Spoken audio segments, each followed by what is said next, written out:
Hello, this is the Watchdog, and welcome back to Fun with Watches. If watches weren't fun, you'd only need one.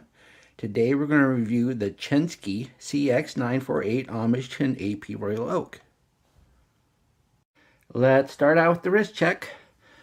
I'm wearing my Corjo 3023 homage to an Omega Speedmaster Moonwatch.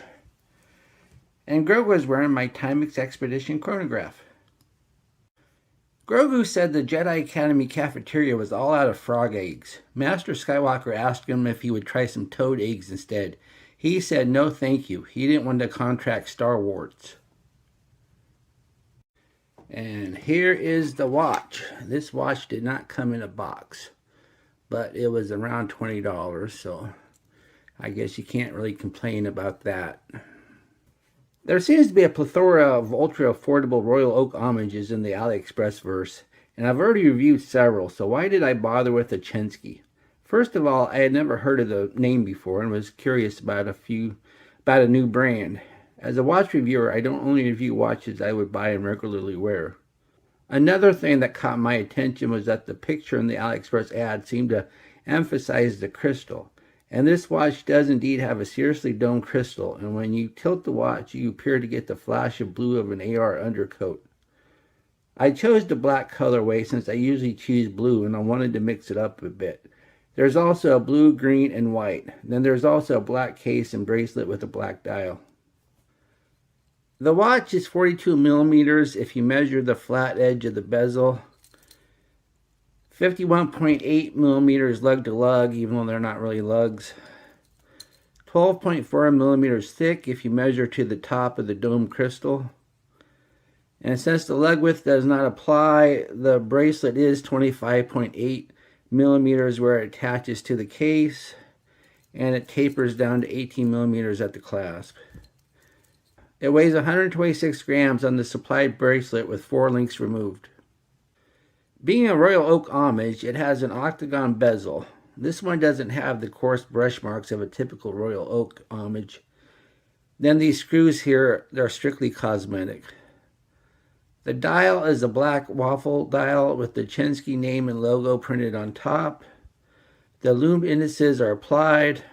Lumed hour hand and minute hand are pencils, but no lume on the thin second hand that misses all of the marks. The 3 subdials are your typical cheap 3 subdial chronograph, 24 hours at the right subdial, chronograph second hand on the bottom subdial, and chronograph minute hand on the left subdial. Normally I complain when the main second hand is not the chronograph second hand, but since there is no tachymeter, I don't really care. The ad doesn't give the movement. I would assume it is a Chinese made. It has an unsigned crown, which is a push-pull, only providing the minimal 30 meters. The pushers are not screw down, even though they have coin edge. They sit so low that you can hardly see the coin edge. The crystal is a domed mineral glass with quite a bit of distortion effect. Plus you can see a blue flash. So I'm wondering if it has some kind of AR undercoat. I don't know why they would do that with a glass crystal, but maybe since it's domed so much they needed to. The case is a chrome-plated alloy. The specifications on AliExpress said steel, but the ad itself said chrome-plated. The tops and the side are brushed before the chrome plating, and you can sure tell the shiny brush marks that it is indeed chrome-plated. Plus, you can really see the color difference between the steel bracelet and the chrome-plated case. The stainless steel case back is a pop-off, and it doesn't have the fake screw-down stuff like some of them do, which is annoying. And it just gives says stainless steel back, and then it gives the model number. The bracelet is a brushed stainless steel, but when you look at the sides of it, you can see that it's a folded links and not solid links. But it's not too bad because you can't really see the seams on the edge. You can only really see the seams when you look this way.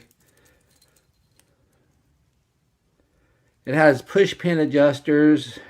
It also has a butterfly clasp. It has this unsigned square, but that ensures that you have to close it in a certain direction. The little unsigned square thing here looks really flimsy.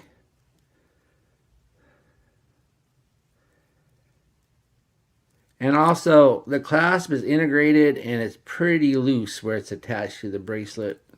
Doesn't give you much confidence. And if it ever breaks, I don't know what you're going to do. Here's the watch on my 7.5-inch wrist. It wears nice. Looks nice. Seems to fit okay. Of course, being an integrated bracelet, I'm not going to show it to you on any other straps. Here we are in the Lume room. I didn't expect much for a $20 watch, but let's go ahead and show it anyway. As we speed up the clock, the index lume fades almost immediately, and the hands don't last more than 5 minutes. What do I like about this watch? Well, I really like this dome crystal. It's just kind of cool the way it flashes blue and has that distortion. I like how the watch fits my wrist. It seems to wear nice. It doesn't overhang. And I do like the bracelet, even though it's hollow. I think they did a good job folding the links, and it's not very noticeable. What are my gripes and groans? The clasp is very loosely attached to the bracelet. And I don't like fake screw down pushers. If it's not a screw down, I wish they just would have been flat. And the lume is just awful. Do I recommend this watch? Well, I'm torn. I really like the dome crystal, but when you have an integrated bracelet, you can't change it. So it better be sturdy, and the clasp doesn't give me much confidence. But then again, it is a $20 watch, so if the clasp breaks, it's not going to be a tragedy. Well, thank you for watching my review. Be sure and like and subscribe to my channel, and I'll be back with another unboxing or review. Bye.